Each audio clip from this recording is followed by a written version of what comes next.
Today, we're going to talk about the 10 warning signs of dementia, specifically Alzheimer's.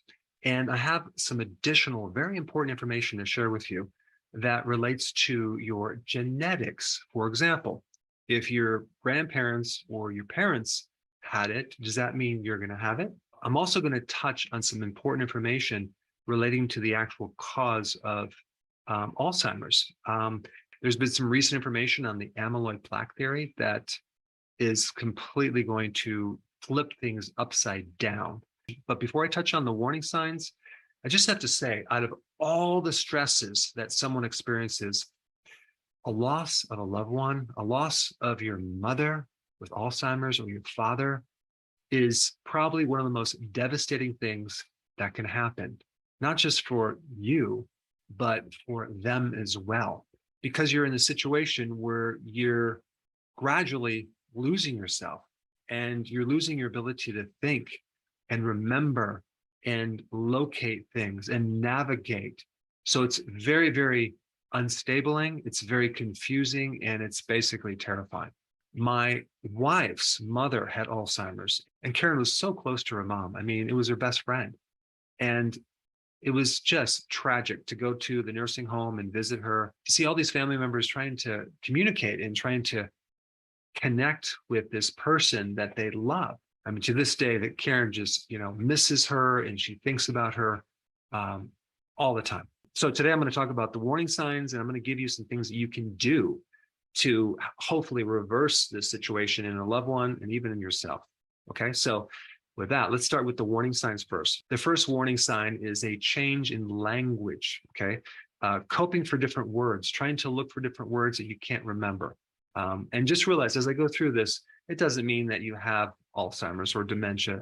It could be many other reasons. It could be you haven't slept.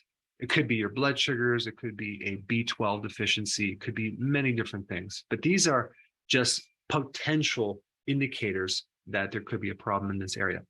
When we talk about a problem with language, we also talk about communication. There's problems with communicating to the person. They're not necessarily paying attention. And then when they talk to you, it could be kind of random. And for example, you might ask them a question, and a few minutes later, you might get the answer. So there's this lag time. It takes a long time to sink in and to get a response. Number two, navigation. Difficulty finding yourself around town, around your house, things like that. So unfortunately, over time, that can get really bad to the point where you just basically lost all the time. Number three, sensory. So you might have a loss of taste, smell, hearing, sight. Number four, constipation. What's interesting about that is my mother-in-law was on a stool softener, right? So realize constipation is part of the gut, and there's a gut-brain connection there that since there's a two-way communication street, one area can affect the other. All right, number five, personality changes, okay? They weren't like they were before. Their personality is completely altered when you have dementia or Alzheimer's. Number six, mood changes. And this can also occur because of the frustration that they know where they're going, and it's very difficult to get certain words out and remember different things. It can be very frustrating.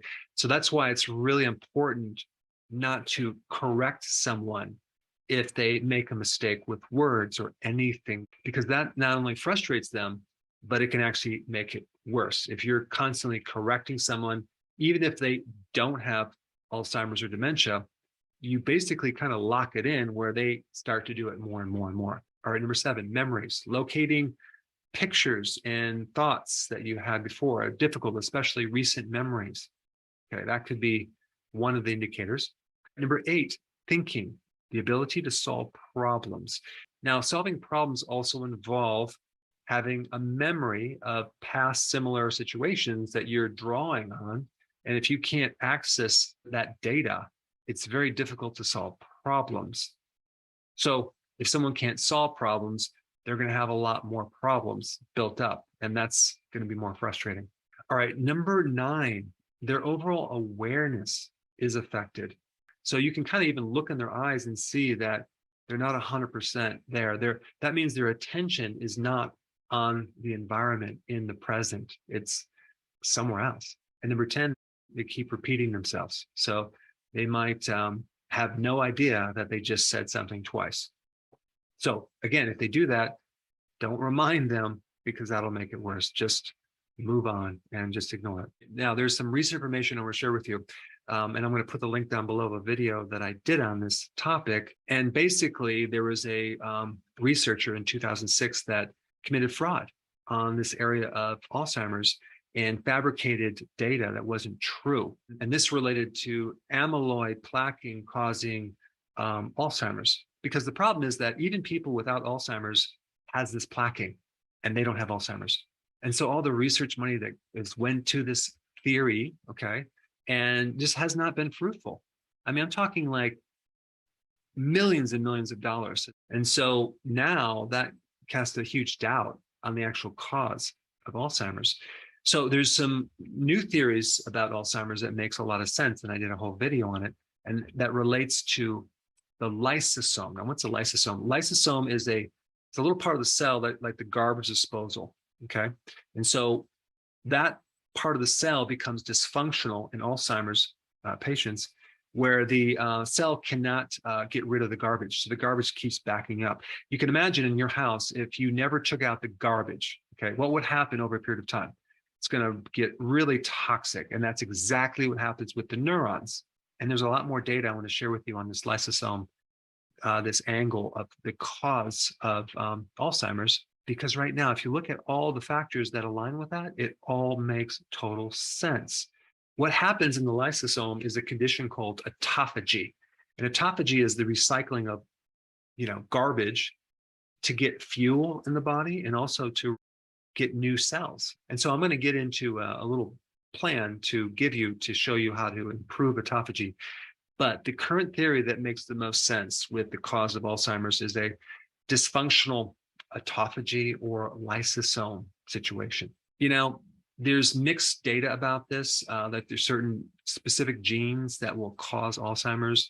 But since Alzheimer's is multifaceted, there's a lot of different aspects to it and multiple causes. There could be multiple genes that you can have mutations with that can cause this problem. Let me explain. Like, for example, mini strokes that can create a type of Alzheimer's called vascular Alzheimer's. There's other causes where you have brain injury from some other cause. And then there's another angle where you can have a problem with methylation. And without trying to get too complex, basically, if you have a problem with methylation, you're going to build up a lot of heavy metals in the brain. And that could be aluminum or even lead or even iron. And that can create Alzheimer's. So with all these different causes, you have related genes that are involved with those causes. And so recently, a lot of people are getting their DNA tested. And knowing your DNA, as far as what mutations you have, it doesn't necessarily tell you you're going to have that problem. It just tells you have weaknesses within the genes. So I think it's important to get that test, but also know if one of your grandparents had this problem or your parents had it, potentially you could have a weakness within your genetics, which doesn't mean you're going to get it. It just means that that gene could turn on at a certain point in your life, and then you could get it. But there are so many things you can do to bulletproof yourself to make sure that gene stays off. And that's what I want to talk about. So there are a number of genes that I've researched on this topic. I'm not going to kind of give you all the complexity, but I'll just talk about one of the genes. It's called APOE. And that gene has to do with turning on late stage Alzheimer's. So something you would get after age 65. But there's different forms of that gene. Okay. So you have the E2 version, which helps protect against Alzheimer's. And then you have the E4 version, which is different. If you have a problem with that gene, it will increase your risk of getting Alzheimer's by 15 to 25%. Okay. And then you have another version of this ApoE gene, which is the E3 version, which will not have any effect on Alzheimer's. So basically, if you get your DNA tested and you have a problem with that gene, specifically like E2 or E4, then it just tells you you need to be doing things to bulletproof yourself right now.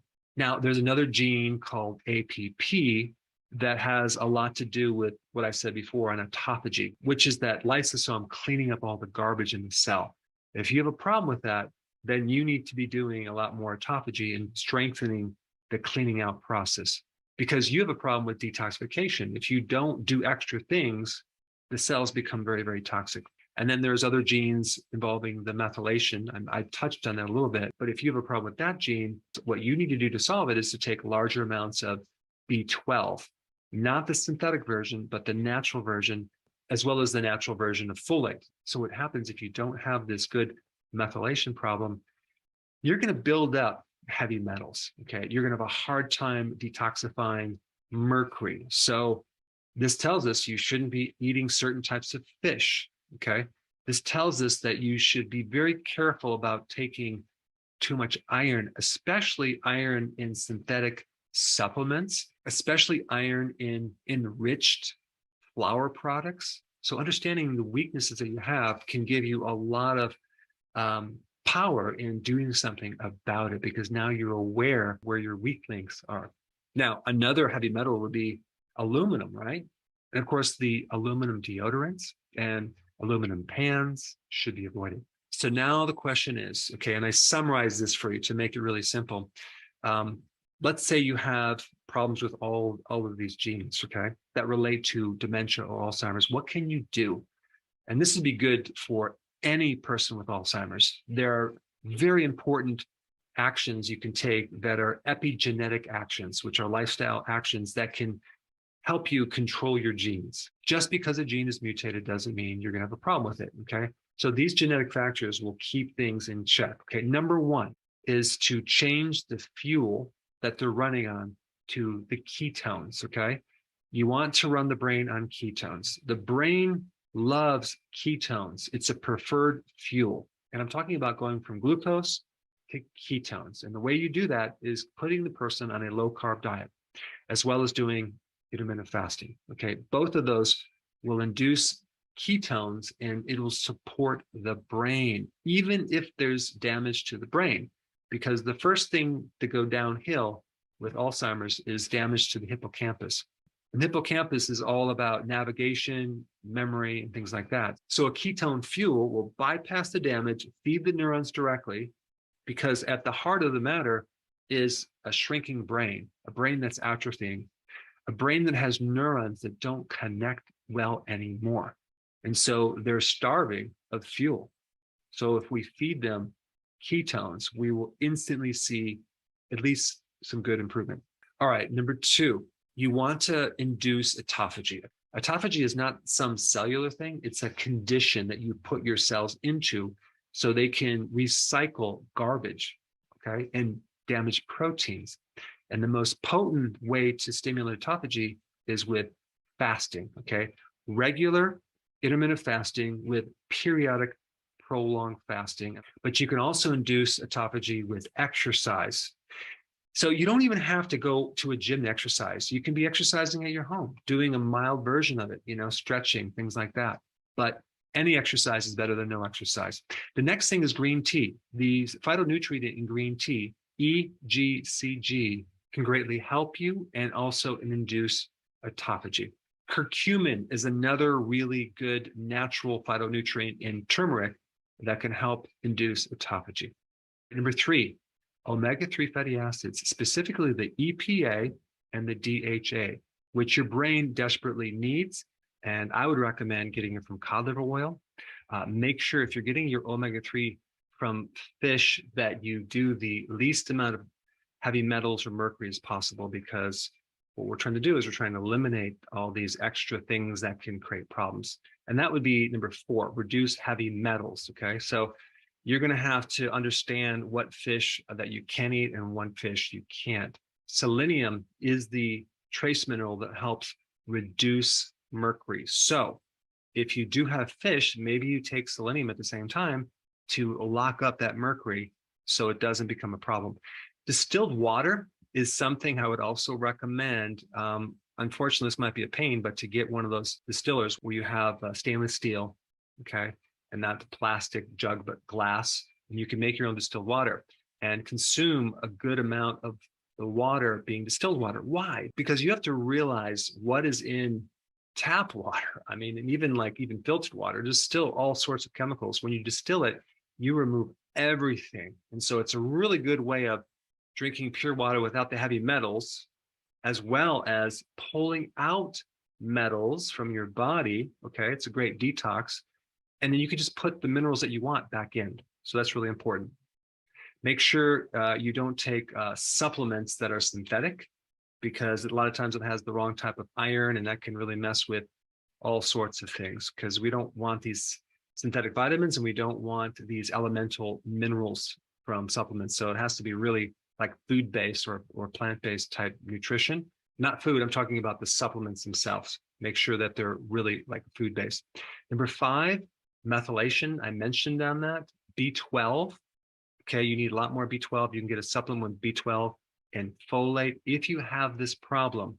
And so there's a real simple genetic test to see if you have a problem with methylation.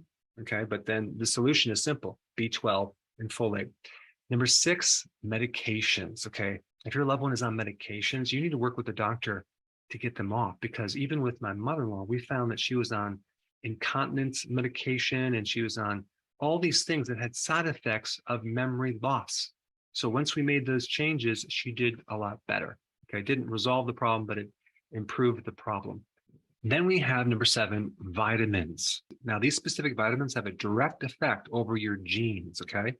So we have vitamin A. I'm not talking about beta carotene, the precursor. I'm talking about actual retinol from things like liver and egg yolk, cheese, things like that. Then we have vitamin D, which will improve things like inflammation in your brain. And then there's B1. Okay, don't get the synthetic version. Make sure it's from natural sources like nutritional yeast. B1 is probably the most important vitamin for the hippocampus, which is the first area of the brain to shrink when you have dementia. Vitamin C. If you take an Alzheimer's patient, they're nearly always deficient in vitamin C. So vitamin C is really important too. I would not get the synthetic version. I would get a food-based, or just eat foods high in vitamin C.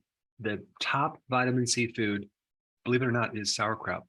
Vitamin E, a very powerful antioxidant, not just good for the heart, very good for your brain, especially the structures of the brain that relay, memories, things like that.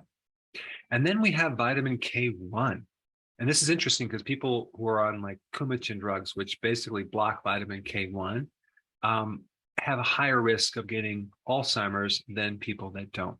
And you get a lot of vitamin K1 from dark leafy green vegetables. And then number 8, lion's mane, which is a mushroom, and it even has regenerative properties for brain tissue, as well as neuroprotective properties as well. But a lot of people who have dementia report amazing changes when they take lion mane.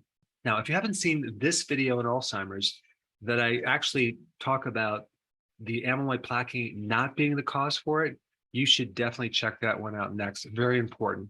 I put it right here.